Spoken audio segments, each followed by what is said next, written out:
Again, my name is Troy Davis, and I am the Director of Financial Aid here at Springfield College. Welcome to our 22-23 FAFSA workshop. This evening, we're going to review the FSA ID, the electronic signature that you will use for the FAFSA and many other federal financial aid processes. And then we're going to review a typical FAFSA for a main campus dependent undergraduate student. And then we'll have some time for questions and answers. So with the FAFSA, it all starts with a signature. The FSA ID is an electronic signature that the student and one parent will use to sign the FAFSA. So we're going to watch a short video about creating an FSA ID and how it works.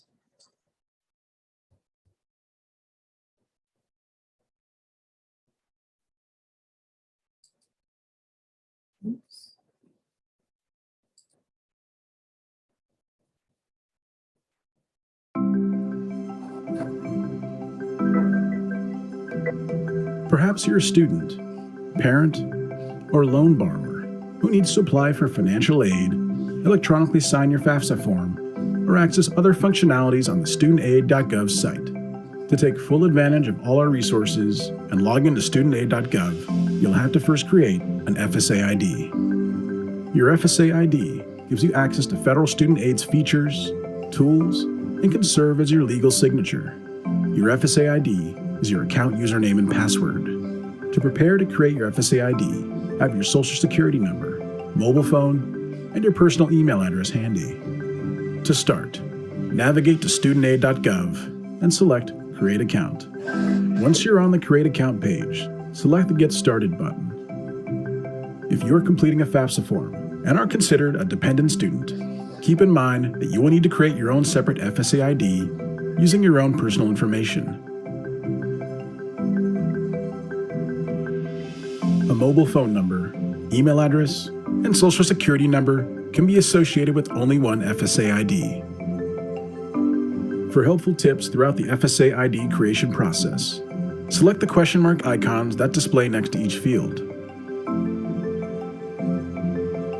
Next, you'll create your username, enter an email address, and create your password. We recommend using a non-school-based email address since you will need to access your federal student aid account after you graduate. Make sure you don't include private information such as your name or date of birth as part of your password. Quick tip: remember, an email address can be associated with only one username and password.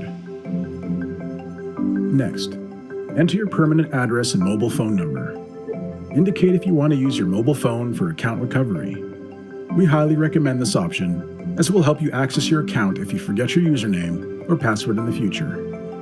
After selecting Continue, you'll be prompted to choose your communications preferences. On the Communications Preferences screen, select if you'd like to receive required communications from the Department of Education via email or by postal mail. We recommend email. Besides the required communications, we'll occasionally send you informational communications about grants, student loan forgiveness, or income-based repayment plans you may qualify for. You can opt to receive these by email, text message, or both, or choose not to receive informational communications. You'll also have the option to select English or Spanish as your preferred language for the communications we send you. Next, you'll select 4 challenge questions and answers. Memorize or keep these answers in a safe place in case you need them to help access your account in the future. Choose a question using the drop-down and add your answer in the text box. Select Show Answer to see your answer as you type it. Your answers are not case-sensitive. You're almost there. On this step, you can review your information and confirm everything looks correct. If you need to make a correction, select the Edit button within that tile of information. After ensuring your information is correct, review and agree to the terms and conditions at the bottom of the screen. This is the last step before your account is completed. Select the Verify My Mobile Phone Number button and/or the Verify My Email Address button to verify your contact information. If you entered an email address and mobile phone number for your account, you'll need to verify both.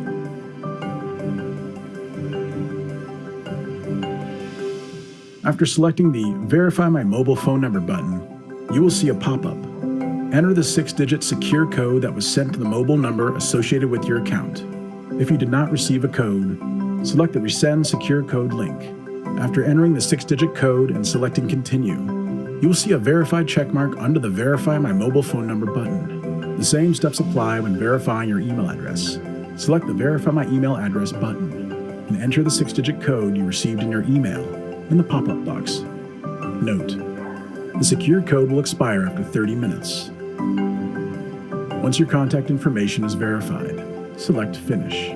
Congratulations, you've successfully created your FSA ID. If you entered an email address, you will receive a confirmation email. Make sure you note your username and password and keep them in a safe place. You can begin using your account immediately, but it will take 1 to 3 days for your information to be verified by the Social Security Administration. Some of your actions in the site will be limited until your information is verified.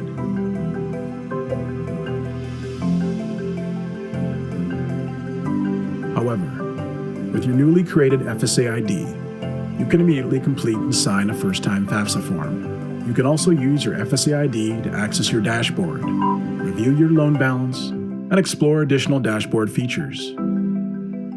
You are now able to take control of your federal student aid journey and access all studentaid.gov has to offer.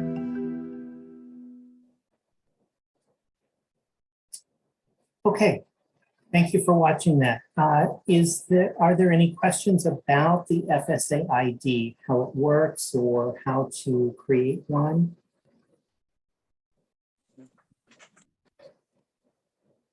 And the important thing to remember is that the student is going to need one and one parent is going to need an FSA ID as well. They serve as your signature as well as your username and password to log into different federal student aid websites. Next, we're going to actually talk about the FAFSA, the free application for federal student aid. And again, we're going to watch a short video about that, and then I'll answer questions about the FAFSA, and we will go through some next steps after you file for aid.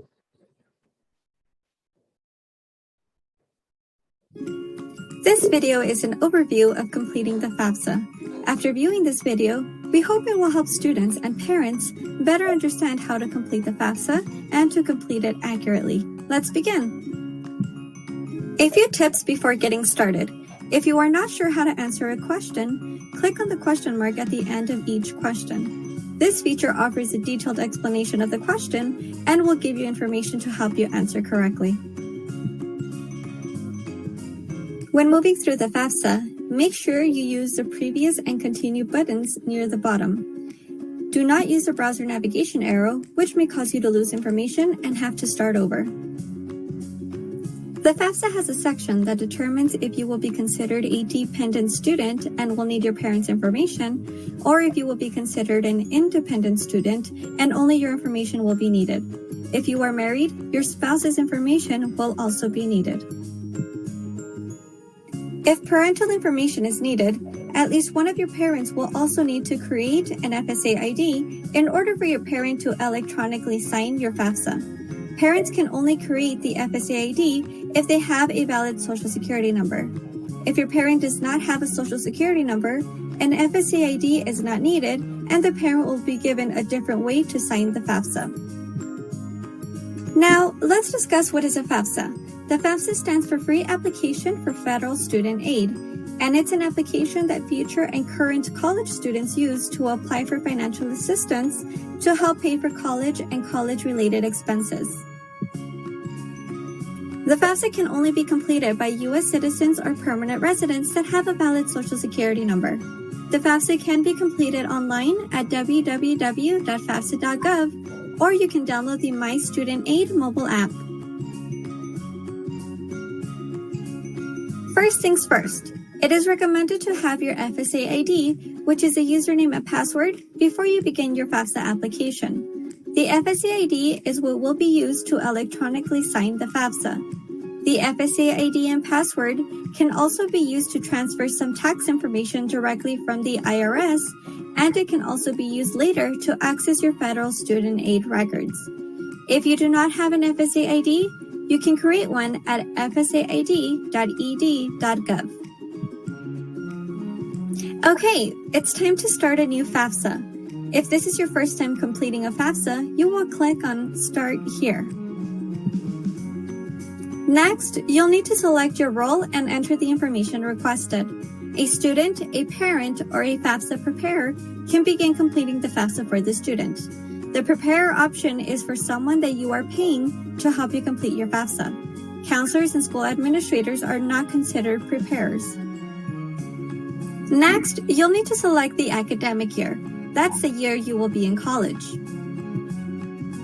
Okay, you're all set to move on to the first section of the FAFSA. This first section asks for basic information. Please make sure that the name you enter is exactly the same as it appears on your Social Security card.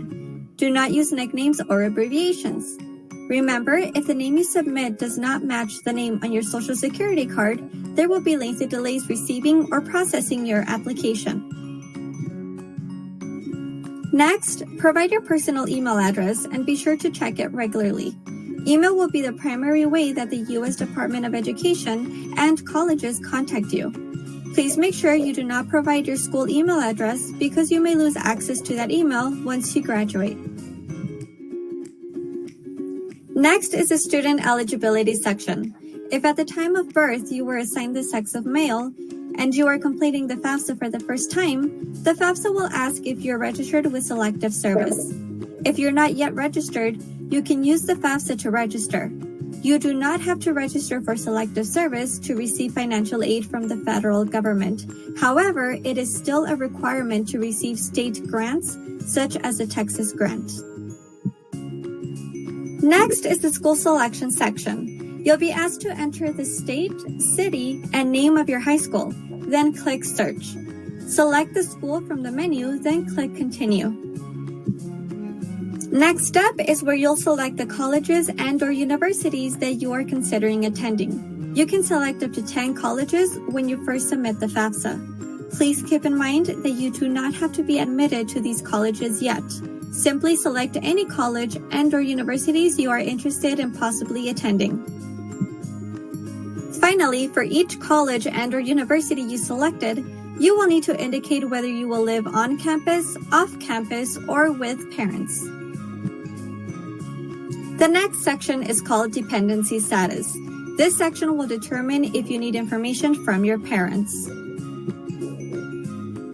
By the way, for the FAFSA, parents are defined as your birth or adoptive parents or a person that the state court has determined to be your parent. Grandparents, foster parents, legal guardians or tutors, older brothers or sisters, widowed step-parents, and aunts and uncles are not considered parents unless they have legally adopted you.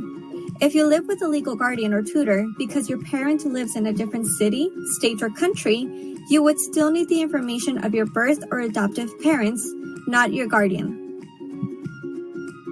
Please note that if you answer yes to any question in the dependency section, you will not need your parents' information. Remember, if you don't know how to answer a question, use the question mark to get a more detailed explanation. If you are required to provide your parents' information, but you cannot due to a special circumstances defined by the FAFSA, you may complete the FAFSA without your parents' information. But you should contact the colleges or universities you are considering attending for additional instructions. You will have to provide documentation to support your own special situation. The next section is parent demographics. This is where, if required, you'll enter information about your birth or adoptive parents. If you're not sure whose parents' information to use, expand each section based on your parents' marital status. In the parent demographics section, you'll need to enter the Social Security number of your parent or parents. If a parent does not have a Social Security number, simply enter all zeros. Household size is included in this section. You will need to enter the number of your parents' other children, even if they do not live in the home, so long as your parents will provide more than half their support during the academic year you are applying for aid. Next, enter the number of other dependents living in your parents' household if your parents are providing more than half their support and will continue to do so during the academic year you are applying for aid. For example, if your grandmother lives with your parents and your parents take care of her financially, then you can include your grandmother as your parents' other dependent. In the next screen, you will need to confirm the household information is correct. Go back to the previous section if you need to make any changes. Next, enter the total number in the household size who will be attending college at least half time during the year you will be applying for aid. Do not include parents in the number in college even if they will be attending college. Now, onto the questions about your parents' federal income tax information. The FAFSA will tell you which year's tax information to use. Your parent may be able to use the IRS data retrieval tool. This will allow some tax information to transfer from the IRS to the FAFSA, making this process much smoother and easier. The FAFSA will direct your parents to the IRS, but remember, the parent must have an FSA ID. If an FSA ID cannot be created, or if your parent is not given the option to use the IRS data retrieval tool, the tax information must be manually entered. Please note that if your parents are given the option to use the IRS data retrieval tool, the address they need to enter must match the address they used when they filed their taxes. The next screen will show which information will be copied into your FAFSA. From here, check the Transfer My Tax Information box, then click on Transfer Now. Any questions that show Transferred from the IRS on the Answer box, you can simply click Continue since that information has been entered by the IRS. There will be additional tax and income questions that must be manually answered. Read each question carefully. Remember, if your parent is not sure how to answer, they can click on the question mark next to the end of the question. Next is the Student Financial section. This is where you, the student, will enter your federal income tax information if you worked. You will also have the option to use the IRS data retrieval tool if you worked and filed your own federal income tax return. The questions in this section will be similar to the questions in the Parents Financial section. Okay, we're getting close to the end now. Next, you'll receive the FAFSA Summary.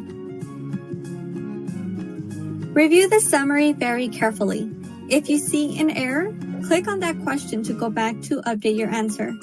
After you are done reviewing the FAFSA Summary, you and one of your parents will need to sign the FAFSA. If you listed both parents on your FAFSA, you will need to choose which parent will electronically sign your FAFSA, either Parent 1 or Parent 2. Parent information will be provided to help you identify who was assigned as Parent 1 and Parent 2. Next, this is where your parent will need to enter their FSA ID and password to electronically sign the FAFSA. By the way, if neither of your parents has a Social Security number, be sure to click on Other Options to sign and submit. The FAFSA will generate a form that will need to be printed, and the parent will need to physically sign and date the form. Once signed, the signature page will need to be mailed to the address listed on the form. It could take up to 2 weeks for the FAFSA to be processed if the signature page is mailed in. Once you submit your FAFSA, you'll receive the confirmation page that will list the colleges selected. The confirmation page will be emailed to the address provided in the FAFSA. If you need more information, you can check out the What Happens Next section.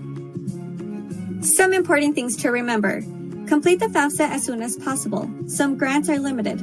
You will be maximizing your financial aid eligibility the earlier you apply. Never pay to have your FAFSA submitted. It's free. If you have special circumstances, talk with someone from your school or from a college, even if that college is different from the one you plan to attend. Check your email and postal mail regularly. Respond to any requests you get as soon as possible. And if you have any questions, seek answers. For more information on completing the FAFSA and other financial aid information, go to www.studentaid.gov. Thanks for watching. Again, thank you for watching that video about completing the FAFSA. Are there any specific questions or questions you're comfortable asking on a recorded video about completing the FAFSA? I think I'm okay. All right, let's move on to some next steps. If you have not done so, please create a My Financial Aid account. Springfield College uses an online financial aid portal that we call My Financial Aid.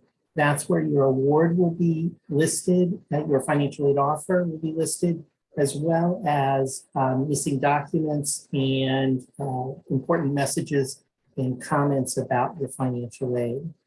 We send those credentials, those login credentials to you shortly after you, if a student is offered admission to the college. If you're offered admission to the college and we have a FAFSA, you'll receive a financial aid offer. That offer is sent, a notice of that offer is sent to you via email. So as the woman in the video said, it's important to check your email regularly. From your My Financial Aid account, you can accept and decline your work study and/or federal loans if they're offered. And you can review the documents and important messages menu. Documents will tell you what documents are needed to complete your financial aid file. And many have links to outside financial aid, outside websites where you can complete documents online.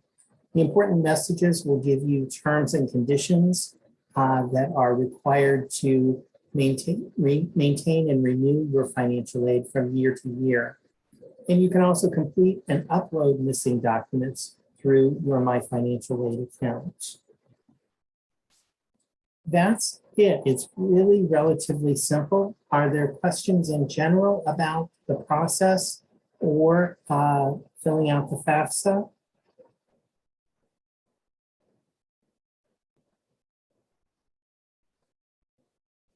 Okay, I want to thank you for taking a few minutes of your time with us. And if you have questions about filling out the FAFSA or the financial aid process after tonight's presentation, feel free to email us at financialaid@Springfield College or springfield.edu, or you can call the office at 413-748-3108. And many people, anybody in the office should be able to help you. It looks like we have a question in the chat. Thank you very much. You're most welcome. It's just me, Troy. I'm just putting your contact information. Sure, thank you very much. Oh, no, I'm listening. Well, good night, everyone. Thank you for joining us, and good luck in your financial college search.